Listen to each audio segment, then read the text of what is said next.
Hello guys, good morning, welcome back to my channel Mishtu Mondal. তোমরা সবাই কেমন আছো? আশা করি ভালো আছো। আর আমিও তোমাদের ভালোবাসে খুব খুব খুব ভালো আছি। তো এখন বাজে 11টা, আর আজকে হলো 5 সেপ্টেম্বর। 2 মাস বাবার বাড়িতে কাটিয়ে আজকে বেরিয়ে পড়লাম আমার আর এক বাড়িতে থাকার জন্য, যেখানে আমাকে সারাটা জীবন থাকতে হবে। তো বন্ধুরা, আজকে সকাল থেকে কোনো রকম ভিডিও করতে পারিনি। আজকে না মনটা কীরকম যেন হয়ে আছে, কোনো ভিডিও করতে ইচ্ছেই করছিল না। তবুও শেষের মুহূর্তটা একটু ক্যামেরাবন্দি করে রাখলাম। আর তোমরা মাকে দেখলেই মা কান্নাকাটি করছে। আর এটা হলো বাবানের জন্য নেওয়া, কারণ বাবানের অন্নপ্রাশনে আমরা আসতে পারিনি। আর আজকে একটু আমরা তাড়াতাড়ি বেরিয়ে পড়েছি, যেহেতু আমার দিদির বাড়িতে যেতে হবে। আর এখানে দেখো জামাইবাবু বলছে, কী সব বলছিল আমি ভুলে গেছি।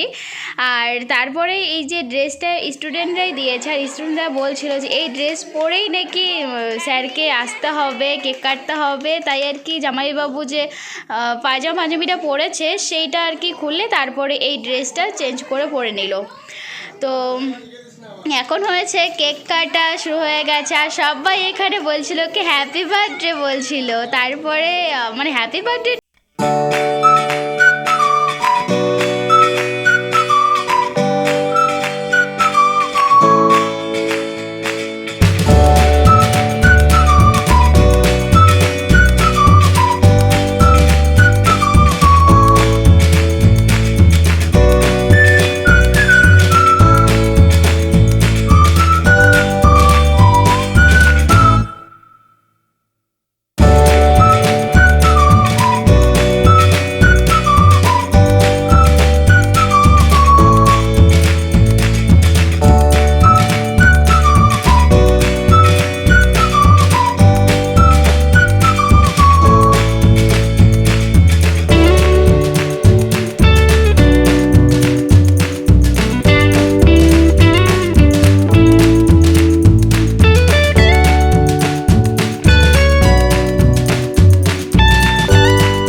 ওলে বাবালে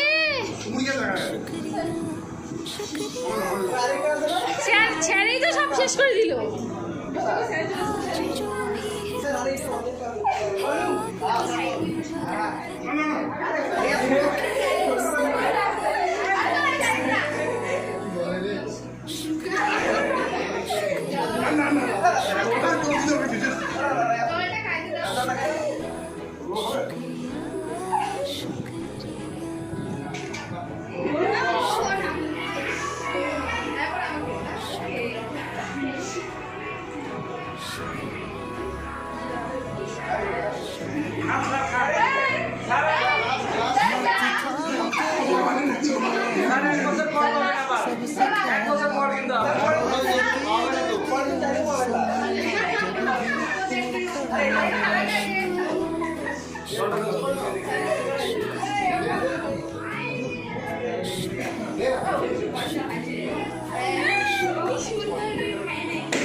Teachers we have met in this life.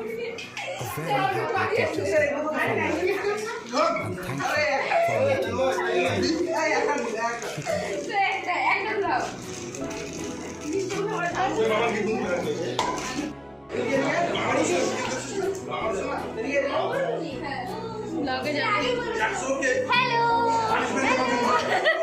And thank you for making us. Hello.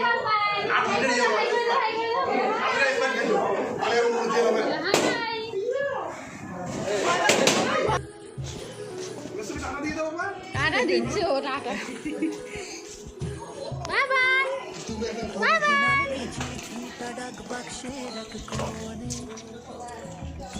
তো দিদির বাড়ি থেকে বিদায় নিয়ে চলে আসলাম স্টেশনে। তো স্টেশনে এখন দাঁড়িয়ে আছি কারণ আমাদের এখনও লেট আছে ট্রেন, আমাদের ট্রেন আসবে 1টার দিকে। তো আমরা এখানে চলে এসেছি 12:30টার মধ্যেই আমরা চলে এসেছি। তো আধ ঘন্টা ওখানে বসে থাকতে হয়েছে আমাদের। তারপরে দেখো ট্রেন চলে এসছে আর তারপরে আমরা বসে পড়লাম ট্রেনে। তো চলো যাওয়া যাক। আর তারপরেই দেখো এনজিবিতে দাঁড়িয়েছে ট্রেন, তখন আমার বর খাবার নিয়ে চলে এসছে। তো এখানে কি স্যান্ডউইচ ছিল আর ওই যে ওটাকে কি বলে জানি না, আর মা দিয়েছিল পায়েস দিয়েছে, আর দিদি তো চিকেন দিয়েছে। তো চিকেনটা এখনও বের করা হয়নি, তো এসব খেয়ে পায়েসটা খাবো। তো চলো আর রাত্রিবেলা ডিনার করব। আর তারপরে আমরা শুয়ে পড়েছি। আর এত ঠান্ডা লেগেছে কি আর বলবো, মানে এসিতে গিয়েছিলাম তো প্রচুর ঠান্ডা লেগেছে। তো তখন আমরা ওই যে চাদরটা দিয়েছে, তো চাদরটা মানে একটা চাদর পেতে নিয়েছি আর একটা গায়ে দিয়েছি। আর দেখো তারপরে শিয়ালদা স্টেশনে নেমে পড়েছি। আর দেখো একটু ক্যাবলা ক্যাবলা লাগছে, ভোরবেলার টাইমে তো ক্যাবলা ক্যাবলা লাগছে, একটু ঘুম থেকে উঠেছি যেহেতু। তো চলো এখন আমরা বাড়িতে যাব। আর তার ট্রেন থেকে নামার আগেই বড় উবের একটা বুক করে নিয়েছে। আর আমরা বাইরে এসে দেখে আমাদের জন্য গাড়ি অপেক্ষা করছে। তারপরেই আমরা গাড়িতে উঠে বসলাম। আর অনেক দিন পর আমি কলকাতায় আসলাম, মানে 2 মাস পর আসলাম। তারপরে দেখো চলো বাড়িতে চলে এসে এখন আমি ড্রেসটা চেঞ্জ করে নেবো। আর এখানে আমি সেরকমভাবে কথা বলতে পারছিলাম না, তখন ভোর যেহেতু, তো আমি সেরকমভাবে বেশি কথা বলতে পারছিলাম না বেশি জোরে জোরে, তাই এখন আমাকে ভয়েসটা দিতে হচ্ছে। চলো তাহলে ভিডিওটা ভালো লাগলে অবশ্যই লাইক কমেন্ট শেয়ার করবে আর সাবস্ক্রাইবটা অবশ্যই করবে। আর তারপরে দেখো আমার জিনিসপত্রগুলো একটু গুছাতে হবে। বাড়িতে অনেক দিন ছিলাম না, আর ঘরটরগুলো একটু কীরকম যেন হয়ে গেছে, মানে সেরকমও খারাপ হয়নি, তবুও আর কি কীরকম হয়ে গেছে। আমি আলমারিটা একদম ফাঁকা করে রেখে গিয়েছিলাম, তো তার যাতে আর কি গন্ধ না হয় আমার জামা কাপড়গুলো। আর যেহেতু বৃষ্টি হয়েছে, তো আমি যদি ওরকমভাবে রেখে যেতাম তাহলে আমার জামা কাপড়গুলো গন্ধ হয়ে যেত, এই জন্য আলমারিতে সেরকমভাবে রাখিনি। আর এখন একটু ঘুমিয়ে নিয়ে তারপরে আমি উঠে পড়েছি, এগুলো এখন পরিষ্কার করবো। তো চলো টাটা, বাই বাই।